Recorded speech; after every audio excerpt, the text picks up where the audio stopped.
So hello everyone, welcome to the question fourth. चौथे question में आपका स्वागत है of the day third. The question is that critically examine the process of the transfer of power from the British during 1940s। ठीक है, तो 1940s में जो ट्रांसफर ऑफ पावर है वो ब्रिटिशर्स ने कैसे कॉम्प्लिकेट कर दिया, कैसे ब्रिटिशर्स नहीं चाहते थे उन चीज़ों को, ये जो सारी चीज़ों को क्रिटिकली एग्जामिन करना है। ठीक है, नाउ सी, यहाँ पे पहले डायरेक्टिव देखिए। डायरेक्टिव क्या है आपके पास? Critically examine, you have to critically examine the things. Critical examination का मतलब क्या होता है कि आपको उन चीज़ों की, उस सब्जेक्ट की डीप सर्च करनी है। ठीक है, यू हैव टू सी कि जो ट्रांसफर ऑफ पावर है वो क्यों स्टार्ट हुआ, why, how it was complex, या फिर कैसे ट्रांसफर ऑफ पावर हुआ, और उसके बाद उसके जो कॉन्सिक्वेंसेस हैं वो क्या निकले। ठीक है, सी द डायरेक्टिव केयरफुली, बहुत अच्छे से जो आपका डायरेक्टिव है पहले उस चीज को देखिए, क्वेश्चन को समझिए आराम से, then try to answer it. फिर उसके बाद उसको आंसर करने की कोशिश कीजिए। Okay, so the introduction it starts that the Britain never wanted to leave India. पहले हम वाई को हम देखते हैं। ठीक है, इन इंट्रोडक्शन इटसेल्फ, क्योंकि अगर इंट्रोडक्शन आप करना स्टार्ट कर देंगे दैट ट्रांसफर ऑफ पावर, ये मिशंस थे, फलां था, धमकान था, तो इससे क्या होगा, आपकी जो आंसर है उसकी लेंथ बढ़ जाती है। बिकॉज आंसर की लेंथ बढ़ जाती है, वो ज़्यादा टाइम लेता है। अगर इसी क्वेश्चन को आपको 11 मिनट देने पड़ गए या 12 मिनट, 10 मिनट भी देने पड़ गए, तो बाकी जो क्वेश्चंस हैं वो सफ़र होते हैं। ठीक है, सो डायरेक्टली स्टार्ट इट, इसको डायरेक्टली स्टार्ट कीजिए। दैट जो ब्रिटेन था, Britishers, they never wanted to leave India, but promise करना पड़ा था इंडियन नेशनल कांग्रेस को, नेशनलिस्ट लीडर्स को, ताकि वो वर्ल्ड वॉर 2 में अपनी जो सहायता है वो ब्रिटेन की करें। इवन पोस्ट वॉर जो इनके फाइनेंसेस थे वो ठीक नहीं थे, पॉलिटिकली वो एग्जॉस्ट हो चुके थे, जो पॉलिटिकल पावर था वो चर्चिल के हाथ से जा चुका था, लेबर पार्टी आ चुकी थी, that was sympathetic to Indian National Congress. Then there was increasing the global pressure of the allied forces and they were simply unable to crush the Indian leaders, rather रोज नए Indian leaders पैदा हो रहे थे उस time के ऊपर। ऐसा नहीं था कि सिर्फ गांधी जी को पकड़ लिया तो बस काम हो जाएगा, या फिर नेहरू को पकड़ लिया, या फिर सुभाष चंद्र बोस को पकड़ लिया, या फिर जो पुराने इंडियन नेता थे उनको पकड़ लिया तो काम हो जाएगा। Rather the masses got enlightened, the masses got agitated. तो और कोई चारा नहीं था उनके पास। ठीक है, वो जाना नहीं चाहते थे, लेकिन एकदम से उन्हें पावर को ट्रांसफर करना पड़ा, which made the process complicated. देखिए दूसरी तरीके, अब दूसरे पार्ट के ऊपर आ गए कि प्रोसेस कैसे कॉम्प्लिकेट हो गया।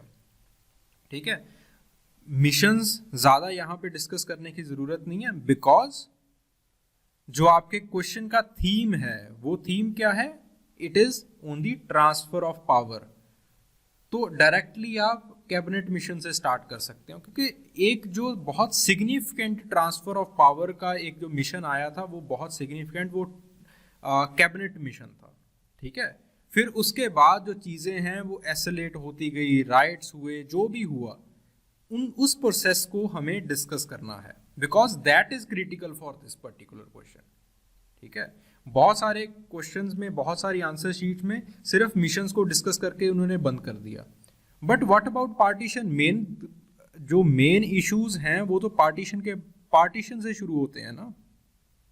ठीक है, कैबिनेट मिशन से जो चीजें हैं कॉम्प्लिकेशंस की, वो अभी शुरू होनी स्टार्ट होती हैं। ठीक है, पार्टीशन के बाद, फिर उसके बाद द एनेक्सेशन कह दीजिए, या फिर जो जो प्रिंसली स्टेट्स थे उनको कैसे एक यूनियन के अंदर किया गया, विद और विदाउट फोर्स। ठीक है, ये जो सारी चीजें हैं, these are the part of the transfer of power. Okay, तो इन चीजों को भी डिस्कस करना क्रिटिकल है क्वेश्चन में। Okay, start. So cabinet mission, so sir Stanford Cripps he proposed a very complicated system, बहुत ही कॉम्प्लिकेटेड सिस्टम था। 3 टायर्स बना दिए थे, प्रोविंसेस, उसके बाद प्रोविंशियल ग्रुपिंग्स, फिर उसके बाद सेंटर। सेंटर को बहुत कम पावर्स दी गई, फॉरेन अफेयर्स की दी गई, डिफेंस की दी गई, करेंसी की दी गई और कम्युनिकेशन की सिर्फ। ठीक है, तो सेंटर के पास ज़्यादा पावर्स नहीं थी, बहुत सारी पावर्स प्रोविंसेस के पास रख दी गई। प्रोविंसेस के अलग कॉन्स्टिट्यूशन बनने थे, प्रोविंशियल ग्रुपिंग्स ने इकट्ठा होकर अलग कॉन्स्टिट्यूशन बनाना था, फिर उसके बाद सेंटर का कॉन्स्टिट्यूशन बनना था। ठीक है, तो जो कॉन्स्टिट्यूशंस थे, जो लीगल इंडिया कैसे चलेगा, कैसा होगा इंडिया, तो इस चीज़ को बहुत कम्प्लेक्स बना दिया गया। ठीक है, 3 ग्रुप्स बना दिए गए, ये प्रोविंशियल ग्रुप्स जो हैं वो 3 बना दिए गए। ग्रुप ए जो हिंदू मेजॉरिटी प्रोविंसेस थे, ग्रुप बी जो मुस्लिम मेजॉरिटी प्रोविंसेस थे, यानी कि जो वेस्ट पाकिस्तान था। ठीक है, कंटिग्यूअस रीजन्स। फिर उसके बाद ग्रुप सी जो आपके पास ईस्टर्न पाकिस्तान बना। ओके, देखिए अब आपके पास ये भी है, आपने मुस्लिम मेजॉरिटी प्रोविंसेस तो कह दिया, बट इट एजिटेटेड 6, तो इन चीज़ों ने 6 को एजिटेट कर दिया। ठीक है, जो वहाँ पे अंबाला के रीजन में जो हिंदू पॉपुलेशन रह रही थी उनको एजिटेट कर दिया। ओके, बिकॉज ऐसा नहीं था कि सिर्फ मुस्लिम ही रह रहे थे, बाकी भी तो माइनॉरिटीज रह रही हैं। Okay, then in the partition के टाइम के ऊपर आपके जो 2 नेशन थ्योरी है उसको मान लिया गया। ठीक है, फिर उसके बाद बाउंड्रीज की डिमार्केशन के लिए, इंडिया और पाकिस्तान की बाउंड्रीज की डिमार्केशन के लिए आपके पास रेडक्लिफ मिशन आया। रेडक्लिफ को कोई आइडिया नहीं था इंडिया की ज्योग्राफी के बारे में, सोसाइटी के बारे में, पॉलिटी के बारे में, तो बस वो लाइनें खींचते गए, इससे चीज़ें और ज़्यादा खराब हो गई। एंड मोर ओवर, जब आप 2 नेशन थ्योरी को अपनाते हो, 2 नेशन थ्योरी को आपने ऑफिशियल रिकॉग्निशन दे दी, इट फ्यूल्ड कॉम्युनिज्म फ्यूल हो गया।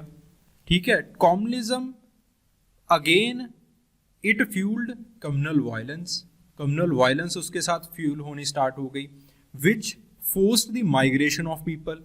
जब माइग्रेशन ऑफ पीपल होना स्टार्ट हो गया, इकोनॉमिक डिस्ट्रेस आ गया, पॉलिटिकल डिस्ट्रेस आ गया। ठीक है, so the things got complicated and complications आती चली गई।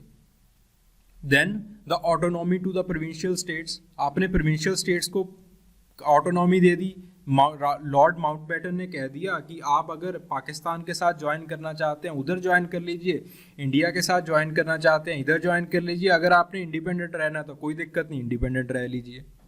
तो इसके साथ क्या होता है कि बहुत सारी जो स्टेट्स हैं वो इंडिपेंडेंट रहने का फैसला कर लेती है। Kashmir, Junagadh, Hyderabad, these are some of the examples. ठीक है, even after the efforts of the lord Mountbatten, Nehru, Patel, they were the challenges, they were causing trouble to the Indian Union। ठीक है, तो इसके साथ क्या होता है कि complications और ज़्यादा बढ़ जाती हैं। Okay, so these are your examples and with the help of these examples you have explained कि कैसे जो complications हैं, जो ट्रांसफर ऑफ पावर है वो complicate होता चला गया।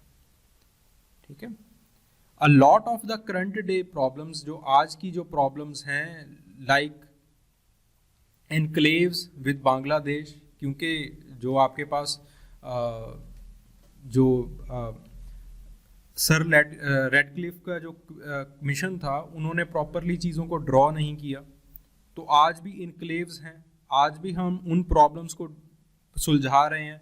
Recently there was 100th constitutional amendment act 2015, तो उसके अंतर्गत आपने इनक्लेव्स को, जो बांग्लादेशी इनक्लेव्स थे आपके पास, वो आपने बांग्लादेश को दिए, और जो हिंदुस्तानी, जो इंडियन इनक्लेव्स थे वो आप बांग्लादेश ने इंडिया को दिए। There are still the migration issues, कभी आसाम अकॉर्ड साइन होता है, कभी हम बांग्लादेश के साथ डिस्कस करते हैं। माइग्रेशन के इश्यूज आफ्टर इंडिपेंडेंस बने हुए हैं लगातार। कश्मीर का इशू है आपके पास, ठीक है, between India and Pakistan, and these complications, इनके रूट्स जो हैं वो 1940s में बनते हैं, ठीक है। Again you have reinforced the question, ठीक है। देखिए इफेक्ट्स आपने डिस्कस कर दिए, ठीक है, आपने इफेक्ट्स भी डिस्कस कर दिए और उसके साथ साथ जो क्वेश्चन है उसको भी रीइंफोर्स किया, ठीक है। दिस इज हाउ आपका जो आंसर है वो इन लाइन रहता है क्वेश्चन के। कभी भी ऐसा नहीं लगना चाहिए कि जो आपका आंसर है वो किसी और डायरेक्शन में चला गया, okay. So if you have any query, any question regarding anything, do write in the comment section. I'll try to resolve your query. Thank you very much.